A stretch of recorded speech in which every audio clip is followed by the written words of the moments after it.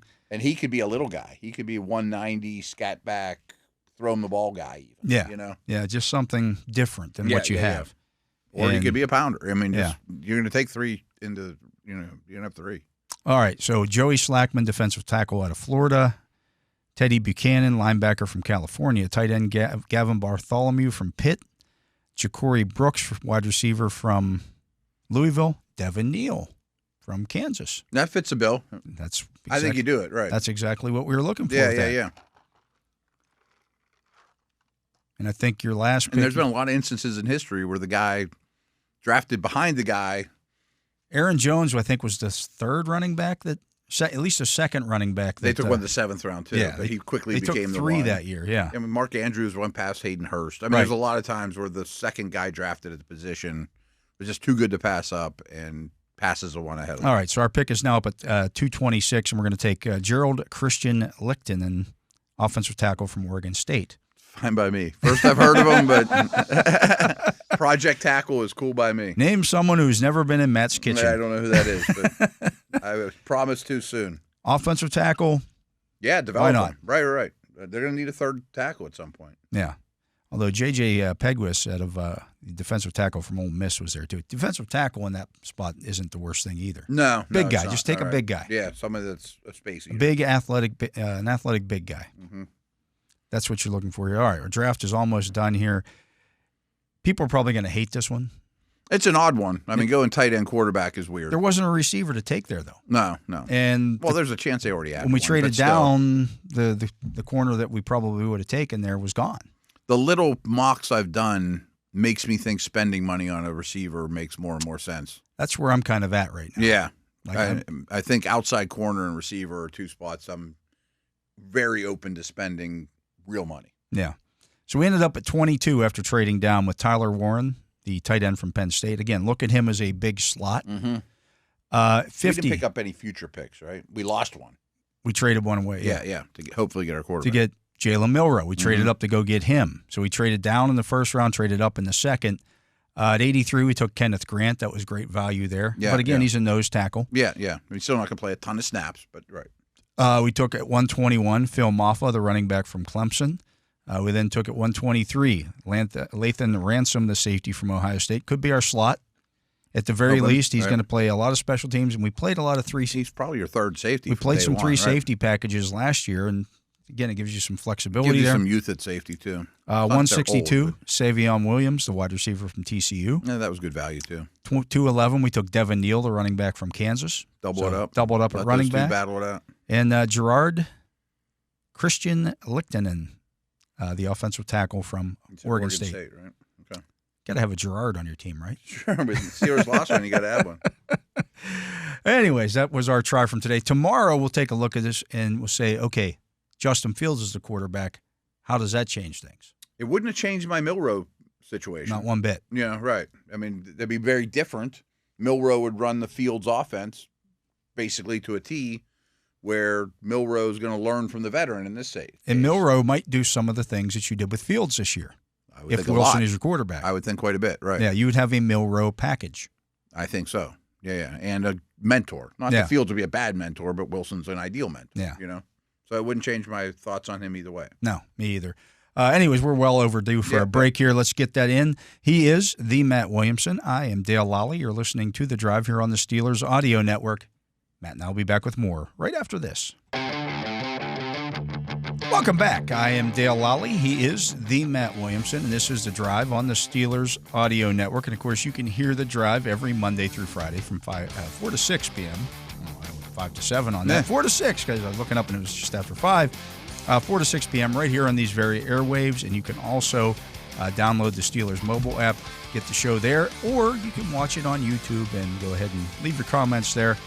We appreciate that. Very much so. Matt, I was looking at ESPN, and they had things for all the eliminated teams. And they add new ones every week, right? Yeah.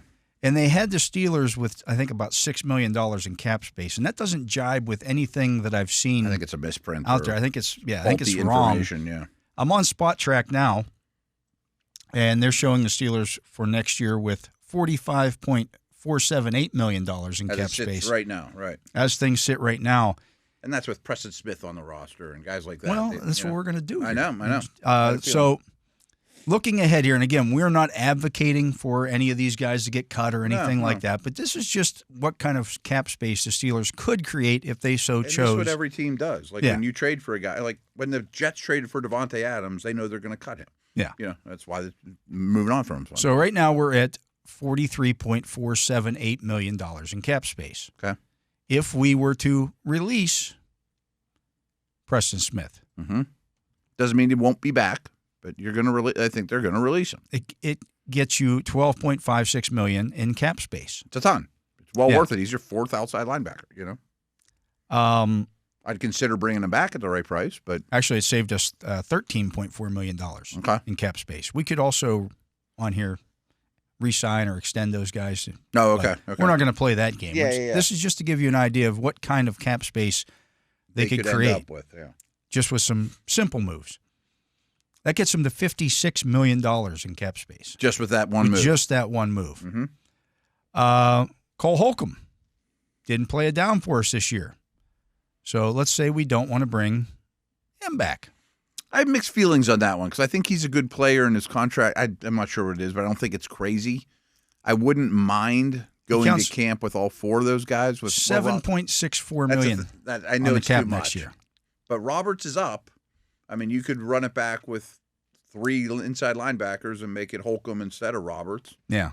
But I think the right move is to release him. And again, we're just speculating here on what that would do. So to release him would gain us. Now we would have $61.2 million in cap Real space. quick on Holcomb, I don't think anybody would give you a pick. He didn't play last year. Because he didn't play and he's not cheap. He saves you $6 million against cap. Then that's worth it. So now you're at $61.2 million in cap space. Nice. Anybody else that you want to consider? Ogunjobi. I know he's making a good buck. Yeah. I don't know the numbers, but I know he's making a good buck. He counts next year $10.5 million against your cap. It's a lot. I mean, he's not young, rarely practices on Wednesdays. He's a good player, but he's not a difference maker. We're planning on drafting a D lineman. Benton could be your Ogunjobi if you draft a nose. I think that's one you I think there's one consider. That's probably a little bit easier than that. It doesn't save you quite as much money. But Cordero Patterson. Yes, that's one I'm doing no matter what. And so to release him saves you an additional. I was shocked they signed him to a 2-year deal. I didn't realize that. $2.8 million. Now you're at $63.15 million in cap space with three moves. 3 moves that don't make you really a noticeably worse football team either. Let's say you were to sign. But you're going to sign a quarterback. You're going to sign a quarterback. Right. You're still going to have $25-30 million in cap space available, regardless of who it is. No matter what you do, a quarterback. Yeah. Right. Can you create? Let's say they stop there. All right. Let's say they don't do anything. They don't do the Ogunjobi. They don't do the Ogunjobi. All right. So now what can you do? Well, you could convert some of Cam Hayward's. Cam Hayward just signed a new deal. Quick question for you Yeah. while you're on there. Do you have 2 punters under contract next year? Yes, you do. Okay. And you're not going to take – you might take 2 to camp. But that's when you'll create that space. Neither one of those guys is making enough money that it's going to – It's not going to change things dramatically. Yeah. But I couldn't remember if Waitman was also under contract. I believe I think they both are. I think he is. And they both are two of the top Corliss 32 Waitman's- players. Okay. Corliss Waitman's making $1.1 million. Mm-hmm. I mean, these are the moves you make in, like, camp time. Yeah. Right. Unless you want to do him a solid and give him a chance. And that would depend on Cameron Johnston's health. You'd have to assume he's healthy. He's $3.4 million. That's not going to make I or don't break think you would cut Johnston. If you think Waitman's better, but they had that opportunity last spring, and they said I mean, unless they like think Johnston. Johnston's never going to be the same because of injury. Yeah. So if we do a little conversion with Cam Hayward, Yeah, I think you can have easy conversation with him. we can lower his cap hit. If we go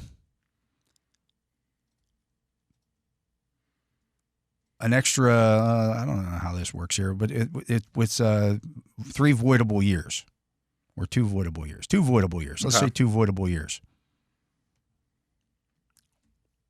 Well, that now saved us $10 million against $10.4 million against the cap. And it doesn't hurt you that much kicking the can down the road at all. I No. mean, even if he retires after next year. I think we all think he's coming back. He hasn't announced that, but you know. Now you're at $73.6 million in cap space. And really haven't lost anything player-wise. No. You know, right. You haven't lost a starter. No, or a significant contributor, really. Yeah. Again, that's You lived just without Holcomb all that's last just year. with you didn't have And those were Holcomb all easy last moves. year. You only Preston Smith for Preston Smith played 2 140 months. plays for you, Mm-hmm. and Cordell Patterson. We just did a mock draft where we took 2 running backs. You replaced that in the draft, Yeah, there's no way you can pay him. and we created an additional $33 million in cap space. I think you could also go to T.J. Watt too and have a conversation. Well, that would be an extension. I think he's going to want a year or 2 on there. Yeah. But I mean, you can move money around, extend him. Are there any other extensions looming? They've got some there that Maybe Warren, but I know he's restricted. That makes things a little weird. But I always like signing restricted guys because they haven't made much in their. So career here yet. are the guys that still have or just have 1 year left on their deals: Ogunjobi, Sayamalu, Miles Killebrew, George Pickens, Deshaun Elliott, Montravius Adams, Dean Lowry, There's only 2 there that I'm thinking. DeMarvin Leal, Calvin Austin. I would think about extending Calvin Austin, and he wouldn't be a priority. Wouldn't be expensive. No, it wouldn't be a priority. Wouldn't save you but much this year either. Wouldn't. No, he's making 1.2 this year. It'd be nice to have him to know that he's going to be here for. But he's been a good 3 enough years. player that I'd be interested in doing that. Pickens is a massive different conversation. Yeah. That's a whole segment plus. But And there was another name on there. Oh, Elliott. I would, I would consider extending Elliott. I don't think you have to. No, You know, if you want to tack on another year or whatever, that would. but his cap hit this year is just $3.75 I don't know million, what so it it's even not. gains you, right? Yeah, it he's doesn't- not breaking the bank either Yeah. way. Does Boswell have a weird contract that you can add? He to? has 2 years, $9.46 million left. Okay, they must have done that recently. It was, I think, last year, I believe. I mean, I thought so too. He's making 4.7 this year. Just live with it. All right. Yeah. That's a bargain. That's But we great. just created. Just with a few simple moves, we're at 73.5, almost $6 million, 73.6 million. If you were to do the Ogunjobi, you're well over 80 too, right? Yeah. If you then release, you're also creating an open And spot. so now you need to fill. Yeah. You created a need. Though, That's too. that's the problem that I would have with doing that one. But if you released him, he's 3.5 in dead money, but it would create an additional. I mean, I'm not looking to extend him after right now, but I would consider. That only gets you $7 million. So that gets you to like 80. Yeah. So I don't know that that's sure on enough that to make that one Mm-hmm. necessarily something that I would. Hey, yeah, you got to do that. Yeah, I don't know. That's a no-brainer. I think there's thinking other- Bradford more. Yeah, I think there's other stuff that you can do there that makes more. And one of the kickers is going to go. You think they extend Watt, or is that another year away? No, he's got 1 year 1 year left. No, so he's up after this. He's year. up after the 2026 season or 2025 season. And extending him could create a lot of space. Well, yeah, because he counts $30.4 million against your cap now. Yeah, you would anything that you extended him would be like the Hayward deal where you decreased his. Do they have value. the capability of doing that on there? Yeah, but you got to come up with the numbers and all that. Yeah, you have to do the extension and customize it and all that stuff. And I don't know. I don't know what he's worth. And, yeah, I don't either. I mean, at his age, I'm sure he'll get a pay Well, raise. let's say it's extension 35. 35. I mean, he's making 30 now. Customize, yeah. So let's say put 2 years 75 or 2 years 70. Let's say 3 years just for, and we'll throw a voidable year. Nah. Because that's just what you do with everybody now. Guys, but what is the new value? 3 years at 35 is 3 years at 100, 105. I mean, he is not young. I mean, he's not like investing in Micah Parsons. I would think his contracts would be less than Parsons. Yeah, but he's still been your team MVP. Yeah. We want to make let's say $40 million of that signing bonus. That sound fair? Might even be light, but yeah. I can go 45 and just make it an even $15 million per year. There you go. Just to make it easy. I know these aren't going to be the numbers, but we're just throwing it out there to see. Right. The new cap hit would be $19.6 million. So again, you just created $11 million in cap space by extending your best player. Yeah, which I bet they do. Yeah. I mean, I can't imagine him becoming a lame duck. Right. And I'm sure you can structure it. You can make it even more towards appealing. Yeah. They're better at that than we are. Yeah, that's also lowering the base salary to $1.255 million because he's also getting a Why would you not? He's getting a $45 million check. That's why that's the beauty the player of it. wants to do that. Yeah, that's why Cam said yes. That's why. Right. So if we did that, made that move, now you got $90.5 million in cap space. Mm-hmm. Now again, this is not our money that we're doing this stuff. No, with. Right. But we look at it like monopoly money. I mean, it's you can easily create the cap space to do what you want to do. You can sign a receiver, sign a quarterback, maybe sign a cornerback in free agency, and then you fill in the gaps because there's going to be a lot of $2 million deals, like the Michael Pruitt signing and Van Jefferson, or maybe you bring back a Landon Roberts or things of that nature. Right. I mean, there's not many upcoming free agents other than Roberts that I'm super excited to bring back. Yeah. I'd listen, but there will be other players of that ilk available on the market. But and you that's do have the to way fill the out league, your roster. That's why I brought up Jefferson and Pruitt. Yeah. Like, there's going to be guys like that for this year. The league has trended towards that over the last few years, where teams are more willing than they ever were before to sign guys to 1 year deals or 2 year deals. Absolutely. That never used to be the case. Like you got a free agent deal, it was at least 3. Like very easily, I think you could sign your quarterback of choice, even if it's Darnold. But let's say it's one of the two here. Let's go down that road. And a legit starting corner and receiver. Yeah. Legit. I mean, starter all day long on any team, close to top of the market type guy. Now, the problem is you got to compete. You're not the only team that wants T. Higgins or Godwin or Adams or Murphy or DJ Reed or, Yeah.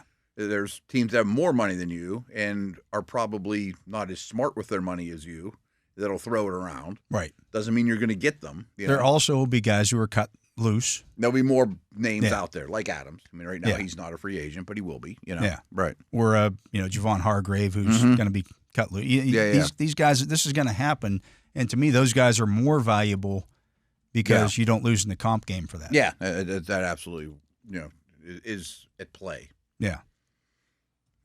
So they're definitely going to add more than they're going to lose. Yeah, and again, with some other stuff that you could go to Freiermuth and create cap space. Mm-hmm. Same I bet way. there's several of them. Yeah, I mean, just any of the guys you signed recently, any of your foundational players, you can do that with. Yeah, again, just a simple restructure with Freiermuth creates $7 million in cap space. Could you restructure Queen? You could do that too. He just signed Minka's deal's a little bit older, so probably not, but it's just a simple. You probably have to put a year or two on Minka's. Yeah, just going simple conversion on Queen and creates about $3 million. Which doesn't cost you anything. He's going to make the team either way. Yeah. Right. Friarmouth saves you $7.2 million. Like they built just this get a check now as opposed to every week. Yeah, and now you're at $100.8 million in cap space. Mm-hmm. Right. You get the 100 pretty easy. Yeah. And that wasn't even making the Ogunjobi move. Yeah, that was only cutting 3 guys who the punter move. Yeah. Right. Who may or may not be in your plans. Mm-hmm. And restructuring some guys who are going to be here either way. Yeah. And you extended Watt. Now you knock that off the to-do list. Yeah. Not so bad. Not so bad. Right. Yeah. Again, now, the bad news is the Patriots, the Chargers, they're already at 100. I mean, you're still not number one. No, but you have a lot of. You're also a better team than those guys. Than those certainly teams. New England. Yeah, without question. But yeah, you're already close to the top of the league, but you're not going to outbid some teams that are insane. No. And but that's the case every year. That's a completely different conversation. Does the player want to live in that area? Does it Is it a fit? Are you after the same guys? Right. You're not going to get every free agent target you want. A guy like Patrick Queen, does he not want to leave the AFC North because he wants to stick it to his old team? That kind of stuff. Right.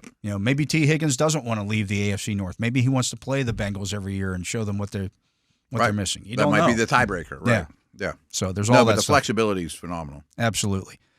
Anyways, let's get to another break. He is the Matt Williamson. I am Dale Lolley, and this is The Drive on the Steelers Audio Network. And again, we are not saying... This isn't our specialty here No, either. we're not saying this isn't down to the penny. These guys should be cut. Again, I'm using Spot Track there. Yeah. It just shows you that you can create cap space if you want. Yeah, and you're still pretty far away from 53-man roster, too. I mean, you would have draft picks coming in, but you're also losing 15, 20 free agents off your roster, too. Yeah. You got to fill in those other caps. This takes all that into account. You're going to replace, there's some cap replacement from some of those guys at the bottom of the roster right now. I'm just talking about, like, spending. Like, you're going to have a third tackle, a Raven Clark or something that makes $2 million a year or something like that, too. Those guys start adding up a little bit, Sure. But let's take a break. We'll be back with more. He is Matt Williamson. I'm Dale Lolley. This is The Drive on the Steelers Audio Network. And we are back. I'm Dale Lolley. He is the Matt Williamson. And a couple of hirings just to finish up the show. We covered a lot of ground today. I was going to say, man, this hour got away from us here. Holy smokes. Covered a lot of ground fixing the Steelers.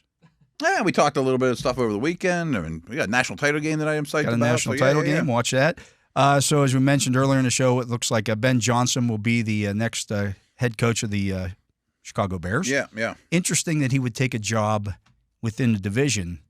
A really difficult division. When you were the fourth best team in said division this year. Yeah, I get it. I mean, it's an attractive job. You must be high on Caleb Williams, which I understand, but there's a lot of work to be done there. Man, I've been saying all along, if I'm the Bears' new hire, we're adding big people. I want guards. I want centers. I want defensive tackles. We don't need all the glitz and glamour anymore. Give me blockers. Yeah. Give me big dudes. Give me big dudes because we play in Chicago. The Colts are also hiring Lou Anarumo. Oh, are they? As their defensive coordinator. Boy, that's a big difference. I think that's a really good move for them. They were the most vanilla defense in the league, and you can't do that anymore. You just can't. Yeah. I think that's a good hire. I didn't know that. Good. Okay. So 2 of the big hirings out of the way there. We'll see what continues to happen here around the league. We'll start to see some more of these as we get closer to the conference championships. And a bunch of coaches just got their season ended. Yeah. Monken and both the Lions guys, one of whom hooked on, and there'll be a lot more, right? Absolutely. So we'll continue to track all that and see what happens here. But, by the way, the Chris Boyd push in the Houston game. I would have said, go to the locker room. There's a ticket for American Airlines waiting for you. We'll pay for it, and I never want to see you again. Yeah. You are not a good enough player. A little bit of homework on it since then. He has a ton of special teams penalties through his career. What are you doing? I mean, that's like setting the tone for the whole game, too. Folks, that is acting up on the sideline. Oh, man. You physically assaulted a position coach. I mean, if it was Stingley or Nico Collins or Stroud or Tunsil or one of their best players, I would have been like, we might have to not put you back on the field, let alone if it's him. Yeah. Bye. I mean, I'm sorry. Yeah. And DeMeco Ryans actually said that that wasn't disrespectful. Sure looked it from the camera. DeMeco, if he would have come over and shoved you like that, would that have been disrespectful? I mean, I know some dudes are like, oh, yeah, and they get psyched up. This was not that. That was not that This at was all. not that. I This assume he chewed Boyd's butt. Yeah. For doing dumb stuff on the field. Because he got a 15-yard penalty for slamming his helmet on the ground. Which was really dumb. Yeah. Right. And I'm sure his coach chewed him out, as coaches tend to do. He's a special teams coach. You just gave up a long kick return to open the game. In Kansas City. And then got a 15-yard penalty on top of that. You're the last guy I need to be worrying about in this situation. I'm worried about that Mahomes fella. Right. Yeah, here's a ticket on American. Go home. Yeah, you're not a good enough player to get away with that. No. And I don't know who is. Few. Very few. I mean, no one should do it, period. Right. But, right. I mean, yeah, that's I'm glad you brought it up. Yeah. Yeah, I just was looking here at some headlines, and I'm like, yeah, I forgot about that. Yeah. There was so much stuff it was happened on so the field. far ago on Saturday. It was the first game Saturday. Like, ugh. Did you see this, too? That was the most viewed game in the history of the NFL. Wow. I was shocked. Nothing else going on that day. Some college hoops. The league is flourishing. Yeah. Imagine what's coming up. Absolutely. But that's going to do it for the show today, Matt. Yep, good one. Yep, absolutely. We will be back tomorrow, as we will be the rest of the week. And so for my partner, Matt Williamson, for Justin Miller here running the Justin Miller hotline and the soundboard, and for Tyler Vittmeyer making sure our video makes it out there onto YouTube, I'm Dale Lolley. We thank you for listening to this edition of The Drive on the Steelers Audio Network. Steelers football happens here. The Pittsburgh Steelers Audio Network.